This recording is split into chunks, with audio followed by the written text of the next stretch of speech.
It started with a vibration. Just a small buzz from my phone on a Thursday afternoon while I was knee-deep in spreadsheets. At first, I didn't think much of it. But when I glanced down, I froze. Riverton Hotel. Romance add-on confirmed. Room 614. It didn't register immediately. My first reaction was confusion. We hadn't booked anything. Our anniversary wasn't for another 5 months, and we hadn't planned a getaway since last year. I stared at the notification again, blinking like it would change if I looked long enough. I clicked into the banking app. Sure enough, the charge was there, posted under our shared card, dated that morning. There was no email confirmation in my inbox. She must have used hers, but the charge was unmistakable. Romance add-on. Room 614. I sat there staring at the screen while the world buzzed on around me, coworkers talking about lunch orders and printer jams. But I couldn't hear any of it. Just that tiny, cold thought that crawled into the back of my mind and refused to leave. Why would Brooke be at the Riverton? I didn't ask her. Not at first. I think part of me didn't want to know. You always imagine that when the signs start showing, you'll jump to action. Confront, accuse, demand the truth. But in reality, it's more like a slow leak. You tell yourself there's probably a logical explanation. A billing error. A work expense. Something harmless. That night, I found something else. I was hanging up some dry cleaning in the closet and noticed a red dress I'd never seen before. It was elegant, strappy, bold. Not the kind of thing Brooke wore to meetings or brunches. It still had the price tag barely hanging off, tucked behind the seam, as if she'd meant to cut it off and forgot. Then, in her car the next day, I spotted a crumpled bag in the passenger side footwell. Inside was a receipt for Tom Ford Black Orchid, one of the more expensive perfumes out there. She'd never worn it before. Brooke usually stuck to light florals, something subtle. This one was rich, almost sultry. I knew that because I sprayed it on my wrist at the department store once, trying to find a gift for her birthday a few years ago. She had wrinkled her nose and said it was a little too much. So, why now? That question started to itch at the back of my mind. But again, I didn't confront her. I just observed, watched, waited. Then came the photos. A few days later, a handful of images popped up in our shared iCloud album. Pictures of Brooke in a formal black dress. Not the red one, but similar enough to raise my eyebrows, standing beside white tablecloths and silver cutlery under soft event lighting. She was posing with some coworkers I vaguely recognized, all dressed to the nines, champagne glasses in hand. The album was labeled Annual Charity Dinner, American Civic League. Only, I didn't remember her ever mentioning it. I clicked into the file info. The timestamp said they were taken 2 nights ago, but something about it felt off. The image metadata didn't match the phone she normally used. And when I reverse searched the calendar event she later showed me, ACL Board Dinner, there was no such event on the Civic League's public schedule. The next day, while borrowing her laptop to check a presentation we were working on together, I noticed she had added a calendar event titled Trustee Meeting Board Members Only. The timing? Same night as the alleged dinner. And that wasn't there before. I would have seen it. The sync history confirmed it had been created yesterday. Post-fact. Retroactive cover. Every piece felt like it had been slid into place just before I could question it. A neat puzzle designed to cover tracks. Coordinated. Too coordinated. That's when I finally asked her. It wasn't an interrogation. Just a casual moment while we were doing the dishes. Hey, I said, handing her a plate. Did you end up staying at the Riverton this week? She barely blinked. What? No. Why? There was a charge from our card for a room. Romance package and all. I figured maybe you were planning something? I smiled, kept it light. I wanted to give her a runway to land on. An innocent story. Something clean. She laughed. Not nervously. Not surprised. It was an effortless, fluid laugh. Like she'd been waiting for the question. Oh my God, Evan, she said, shaking her head.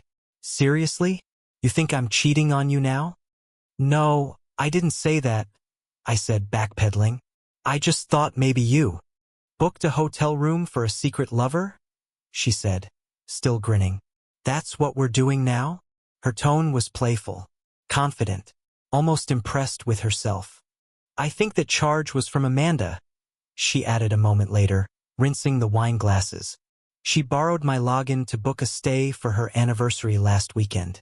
She told me she was having card issues. I forgot to mention it, sorry. It sounded plausible enough. Amanda had borrowed things before: Uber, Spotify, even my Netflix once. But something about how fast Brooke had the answer ready made the hairs on my neck stand up. Still, I nodded like it made sense. Then I asked, "What about the new dress?" Her eyes flicked up, just for a second. "Oh, that? I bought it for the charity event. You saw the photos." She smiled again. Not just a smile, the one she used when she was closing deals or bluffing her way through a tough client call. The kind that projected certainty so strongly it made you question yourself. "You're being paranoid," she added gently, pressing a kiss to my cheek. "I know work's been stressing you out lately.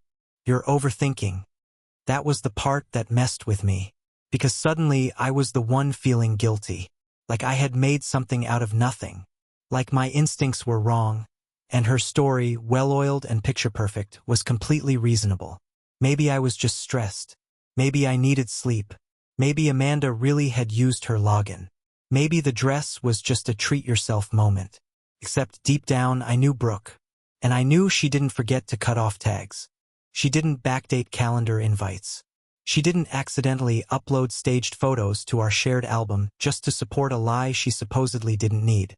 She knew how to tell a story, and for the first time in 8 years I couldn't tell whether I was still in it. It's strange how memory works. Once doubt creeps in, real doubt, not just a passing feeling, you start replaying everything. Moments you brushed off, conversations you forgot, things that once felt like nothing, suddenly start forming a pattern. The kind of pattern you can't unsee once it's laid out in front of you. After that conversation in the kitchen, I couldn't let it go. Something in Brooke's tone, the way she laughed at me, like she was performing, not talking to her husband, it stuck. It wouldn't leave me alone. That night, lying next to her while she scrolled through her phone with the screen turned slightly away from me, I started remembering things. Like how she'd started putting her phone on focus mode whenever she got a call. She said it was to limit distractions from work, but it only kicked in for specific numbers. If I glanced at the screen while it buzzed, it showed a little moon icon, and the screen always faced down. It used to be that she'd leave her phone charging in the kitchen overnight. Lately, it never left her side. Bathroom, gym bag, even on the nightstand with a backup charger I didn't even know we had. One morning, I watched her swap out a SIM card before her run. Just popped it out, slid another in, locked the screen. When I asked why, she laughed and said, "I need it for a project. 2-factor security at the office. Boring stuff." Then she changed the subject, fast. At the time, I believed her. But now I wasn't sure what was real anymore. Her email had changed, too. I only noticed it because we used to forward each other notes from our shared folders. But for weeks now, nothing had come through from her side. I logged into the server and saw she'd added filters. New ones. Messages tagged from certain senders. Blocked. Some set to auto-delete. The only ones that came to me were bland, work-safe. I didn't ask about that. I told myself it was probably spam control. She'd always been more tech-savvy than me. But it wasn't just email. There was a drawer in her home office, bottom right, always jammed from humidity. One day, I tugged it open to look for a notepad and found it was locked. We didn't keep locks on anything before. No keys. No reason to. But there it was. A small chrome latch added recently. I even saw the screw shavings still loose on the carpet. Another time, I was tossing an old sweater into the hall closet and spotted something behind the first aid kit. A white envelope, unmarked. Inside was cash. Not a couple 20s, more like hundreds. Folded clean, tucked in like it was meant to be hidden but easy to grab. I counted $1,500. Nothing about that made sense. We had joint accounts. We tracked every expense through budgeting apps. Why the stash? When I asked her about it, offhand like it was no big deal, she shrugged and said, "Birthday cash from Mom." Thought I'd hold on to it in case we did a getaway. Only, Brooke's mom had sent her a bottle of wine and a Hallmark card. I remembered that because I signed it with her. There was no envelope of cash. Then there were the runs. Brooke used to jog the same trail every morning. A loop through the park, around the lake, back home in 40 minutes. Her fitness tracker used to log every step. I check it sometimes just to see how far she'd gone. She liked competing with herself. But recently those logs disappeared. Whole weeks without any tracking data. When I asked if she'd stopped running, she said her watch app had been glitchy. Probably a firmware issue, she said, but she still wore the tracker. And I could see from her shoes, still damp sometimes, that she'd been out. Just not where she said she'd been. I checked her car's trip history on the insurance app, something we both used to save on premiums by logging safe driving. There were late-night rides. Times she said she was asleep or working late from home. And the destinations? Not the office. Not the gym. Sometimes just listed as no data, which only happened when she disabled location sharing. One trip was at 11:38 p.m. on a Tuesday. She told me that night she had gone to bed early with a migraine. I even brought her a hot towel and Advil. But the trip log said she drove 15 miles downtown, stayed parked for 45 minutes, and came back at 12:30 a.m. Who drives with a migraine? The signs didn't scream at me all at once. They whispered. Soft, constant, and hard to ignore once I started listening. It was like I had trained myself to look away, trained myself to trust her so deeply that I didn't question the obvious. Even her makeup changed. I remember when she started using darker eyeliner, heavier lipstick. At first, I thought it was for Zoom meetings, trying to look more present on screen. But it became a routine even on weekends. Even when we were just grabbing coffee or running errands. She wore perfume to go grocery shopping. She wore heels to pick up dry cleaning. It wasn't for me. She stopped asking what I thought of her outfits weeks ago. It wasn't for herself. Brooke never dressed up for her own validation. It was for someone else's eyes. I kept trying to convince myself it didn't mean anything. People change. Schedules shift. Habits evolve. But deep down, I knew. It wasn't random. It was intentional. She wasn't just pulling away. She was removing evidence. Closing doors. Locking drawers. Rerouting routines. Making sure there were no breadcrumbs. Every inconsistency had an explanation, but together they painted a picture I didn't want to see. I'd always thought that if someone cheated, you'd catch them red-handed. Text messages, lipstick on a collar, something cliché and undeniable. But the truth is, people like Brooke don't get caught that way. They engineer silence. They design plausible deniability into every layer of their lives. So if you ever dare to ask, they have the answers rehearsed, delivered with just the right touch of indignation and humor, enough to make you question yourself instead of them. And that's exactly what she did. Again and again. She didn't deny. She dismissed. She shifted the frame, made me feel small for even wondering. And the worst part? I let her. I gave her every benefit of the doubt because that's what trust is supposed to look like. You assume the best even when the pieces don't fit.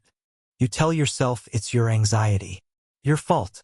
Your imagination running wild. But I wasn't imagining it. She had changed. Not subtly. Deliberately. She didn't just start keeping secrets. She built a system around hiding them.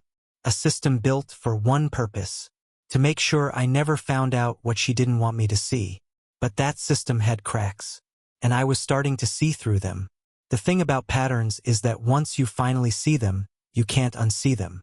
They stop being a hunch or a suspicion and start becoming a language. Every gap, every glitch, every half-excuse spelling out a single horrible word. But even then, I kept thinking, maybe I'm wrong. Maybe I'm connecting dots that don't belong together. People make mistakes. Apps glitch. Memories blur. Then the photo appeared. It wasn't even something I went digging for. It just synced. Our devices were linked through a shared cloud account for backups. Photos, passwords, random notes. Brooke had set it up years ago, saying it would make life easier.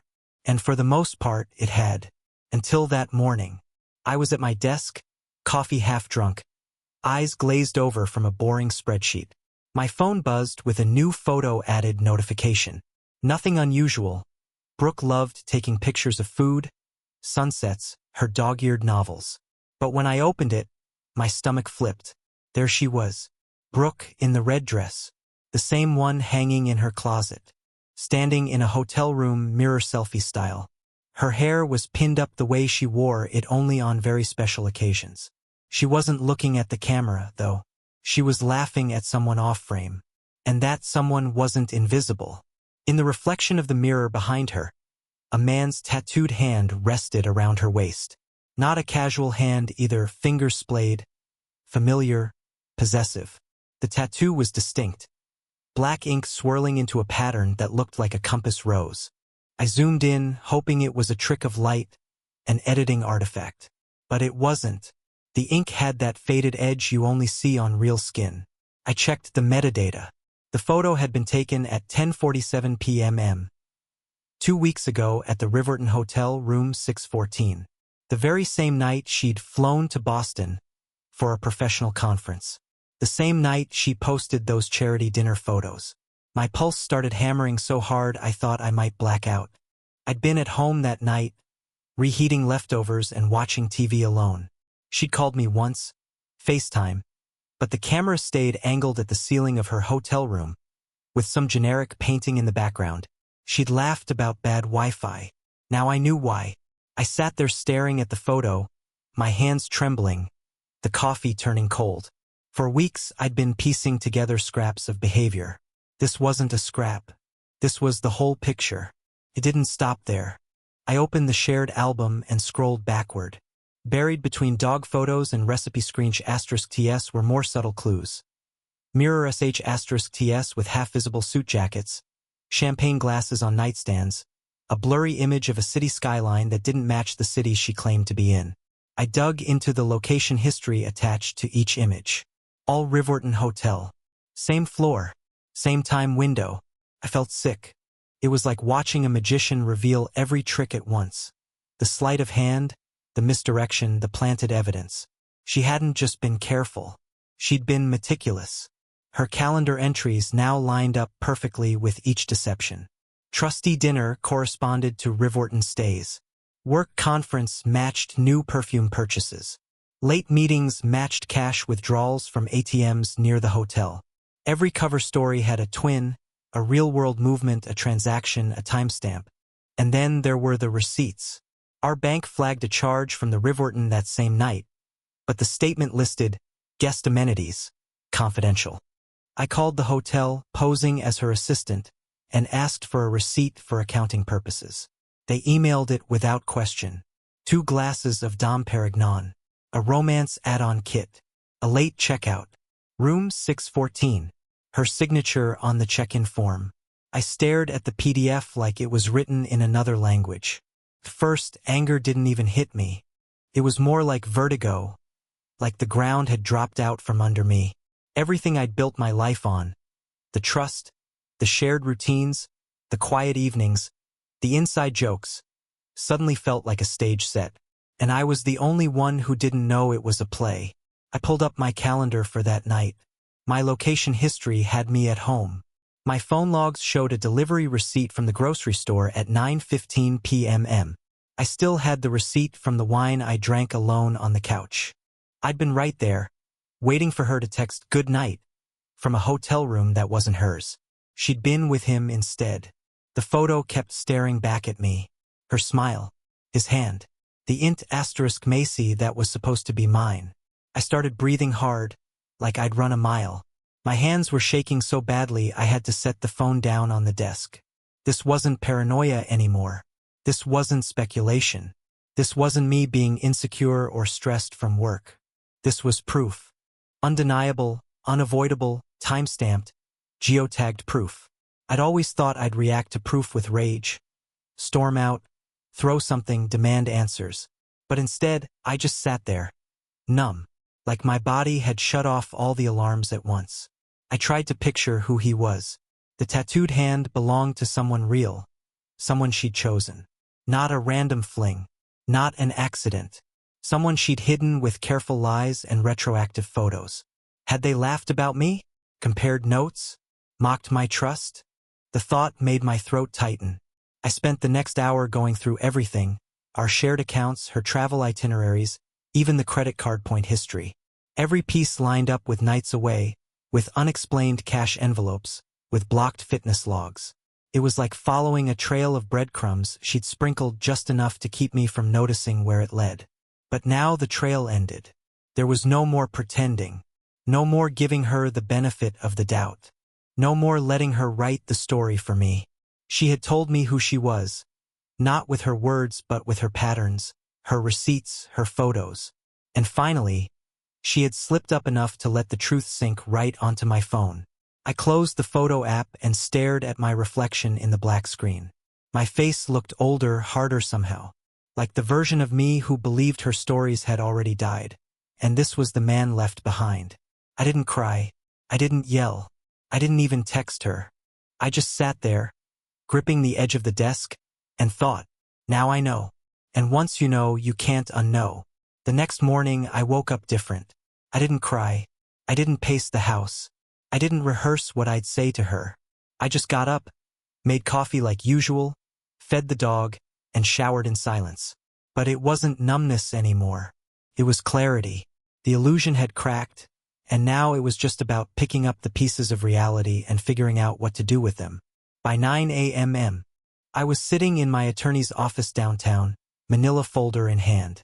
I had printed everything, the hotel receipts, the synced photo, the bank transactions, screensh *TS of her retroactive calendar edits, even the image metadata with GPS coordinates that placed her exactly where she said she wasn't. I didn't even need to say much. I slid the folder across the polished wood desk, and my attorney opened it slowly, flipping through the stack.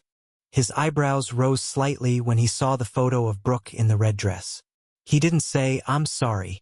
He didn't look shocked, just nodded once, the way people do when they've seen it all before. He leaned back in his chair and said, "You're ready?" I nodded. "I want everything drafted today." The papers were drawn up in hours. Clean, precise, no room for misinterpretation. We'd been married 7 years. No kids. Joint property, joint accounts, no prenup, but a mountain of digital evidence in my corner. With what I'd brought in, it wouldn't even be a contest. The house, the accounts, the car, my lawyer said it was all positioned in my favor. "I'm not here to ruin her," I said. "I just want out. I want it clean, fast, and documented." He looked at me for a long second before nodding again. "That's the smartest thing you've said all day." While the paperwork was printing, I made 3 more calls. One to our bank to begin the process of freezing our shared accounts. Another to my company's HR department to switch all automatic deposits into a solo account Brooke couldn't touch. And the third to the Riverton Hotel. This time, I didn't pretend to be her assistant. I asked for records from the front desk, door access logs, check-in signatures, elevator camera footage if available. I was polite, professional. The clerk stammered a bit, asked me to hold. I stayed on the line for 20 minutes. Finally, a manager picked up and said, "We can release limited access with proper legal documentation." "Perfect," I said. "My attorney will be in touch." When I hung up, I didn't feel triumphant. I felt hollow, but also still, like a storm had finally passed and I was standing in the wreckage. Not shaken anymore, just surveying the damage. When I got home that afternoon, Brooke was there. She was sitting at the kitchen table, laptop open, a cup of tea in her hand. She smiled when I walked in, but it was guarded, like she knew something was shifting but hadn't figured out what yet. "Hey," she said. "You were out early." "Yeah," I replied, hanging up my jacket. "Had a few things to take care of." She tilted her head. "Work stuff?" "Not exactly." She blinked. "You okay?" "I'm good." I walked past her, grabbed a pen from the drawer, and opened my folder on the counter. Divorce papers, all neatly organized. My name signed in black ink on the last page. I placed the folder on the table in front of her. "What's this?" she asked, her voice already changing. "You know what it is." She opened the folder and scanned the first page. Her face paled. She didn't touch the pen next to it. Didn't say anything at first. I stood across from her and waited. When she finally looked up at me, her eyes weren't teary. They were calculating, measuring, the way someone might look when they realize they're losing control of the narrative. "You're serious?" she asked. I nodded once. "Completely. Evan, come on." She pushed the folder slightly away. "This is extreme. Can we just talk about it?" "We've been talking for months," I said calmly. "Or rather, you've been talking. I've been listening, and I finally heard what you weren't saying. Evan, I swear, whatever you think you saw, it's not what it looks like." I almost laughed at that. That tired, recycled phrase, "not what it looks like." It's always what it looks like. Especially when the metadata matches the hotel receipt, the hand around your waist isn't mine, and the lies are timestamped. "Stop," I said, not unkindly. "You don't have to pretend anymore." She sat back in her chair, lips pressed tight. "So that's it?" she asked. "You're just walking away? No conversation? No second chance?" I looked at her, really looked. This woman sitting in front of me had once been the person I imagined growing old with, laughing with, raising kids with. We'd built a home together, built a whole identity together. But now she just looked foreign, like someone playing Brooke in a poorly rehearsed version of our life. "There's nothing left to talk about," I said. "This wasn't a mistake. It was a pattern, one you designed." She was quiet for a long time. When she finally spoke, her voice was smaller. "Is there someone else?" "No," I said. "There's just no one left." That seemed to hit her harder than anything else. She reached for the folder again, flipping through it like she was still searching for a loophole. She found none. I walked out of the room and let the silence settle behind me. The next day, I moved the bulk of our shared finances into a separate account under my name, with my attorney's approval.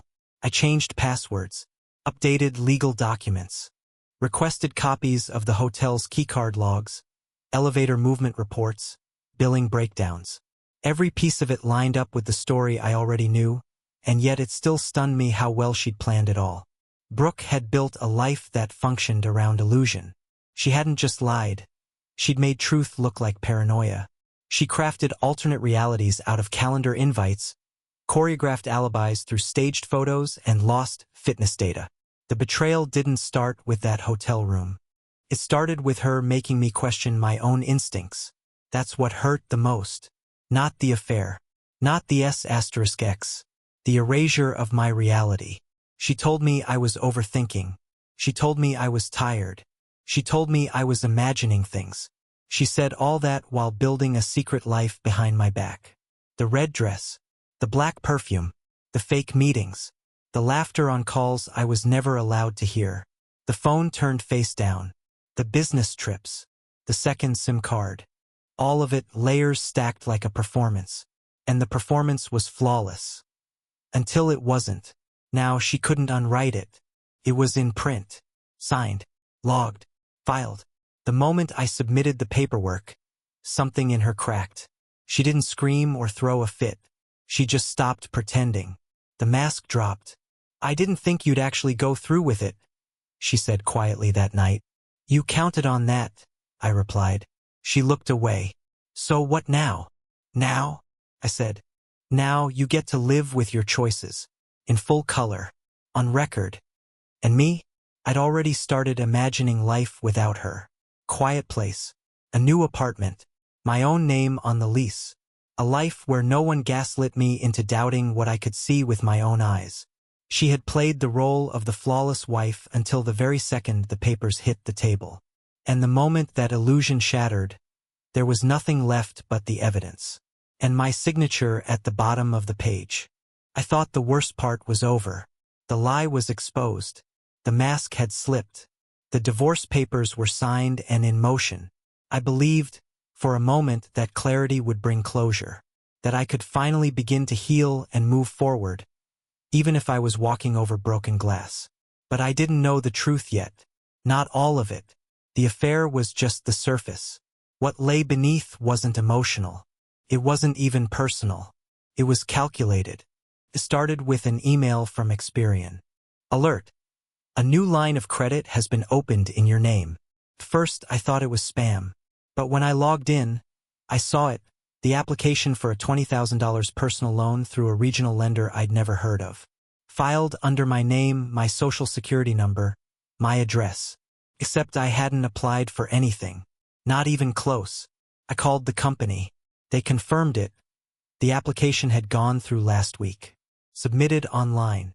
The attached documentation included scanned images of my ID, a pay stub from my employer, even a utility bill, all accurate, all real.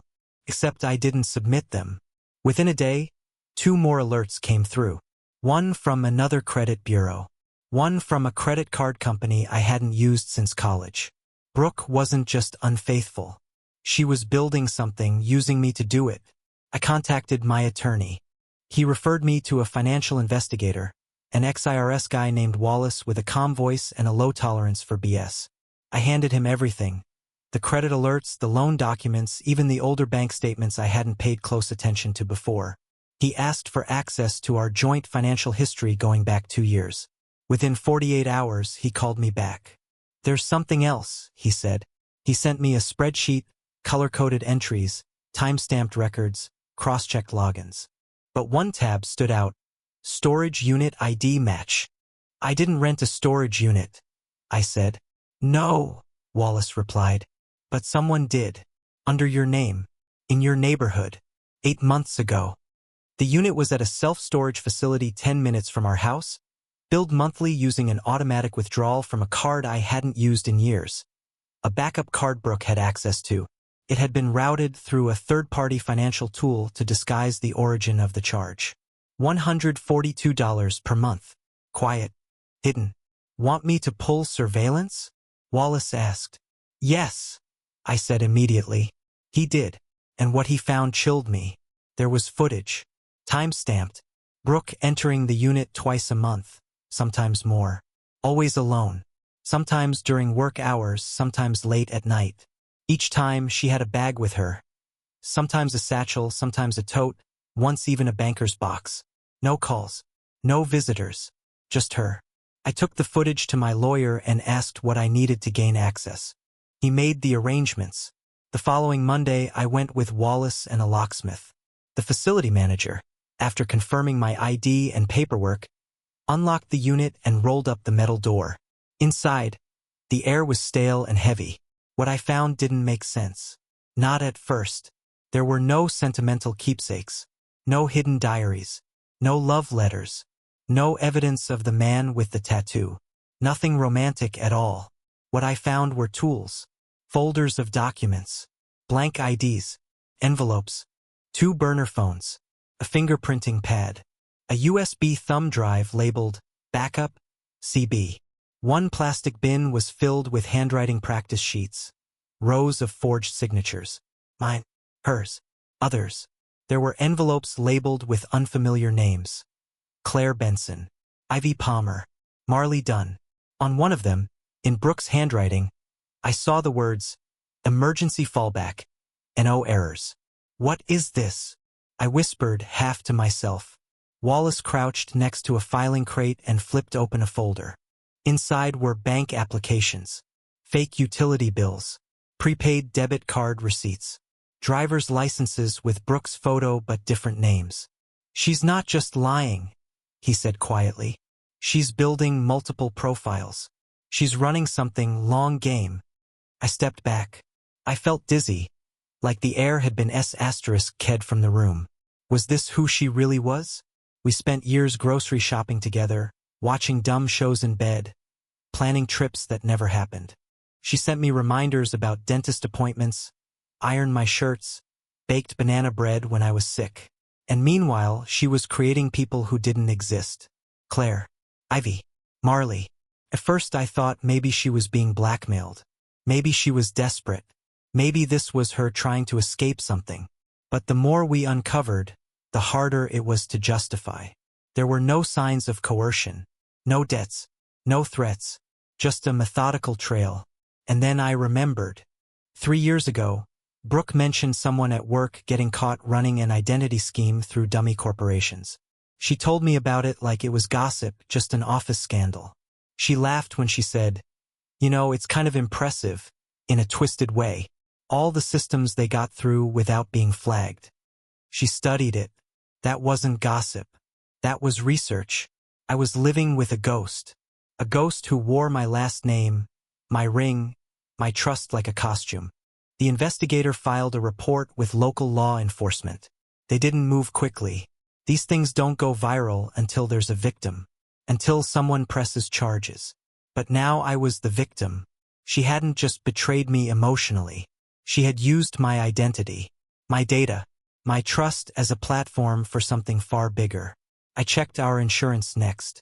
There were calls on the log I never made, requests for payout changes, an attempted policy adjustment filed under a Claire Benson alias, routing back to our actual home address, but a P.O. box as a fallback. And that's when it clicked. Claire wasn't a fantasy. She was a failsafe, a way out.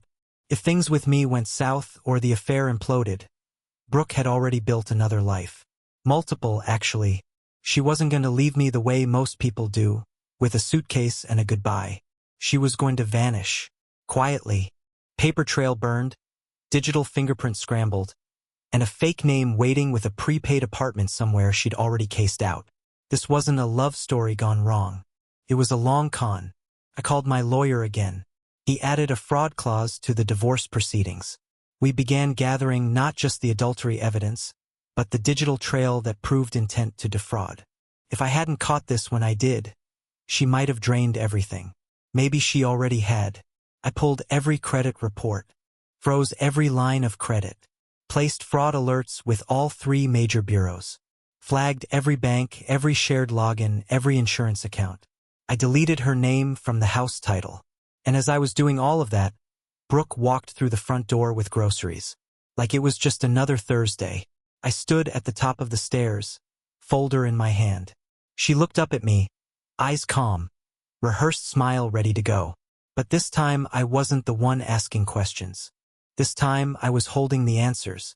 I compiled everything: hotel records, photo metadata, GPS logs, forged docs. My lawyer looped in a fraud specialist. We handed over the evidence to law enforcement. I froze my credit, flagged my accounts, and locked every point of access she had. No more hiding behind smiles or fake profiles. She didn't just cheat.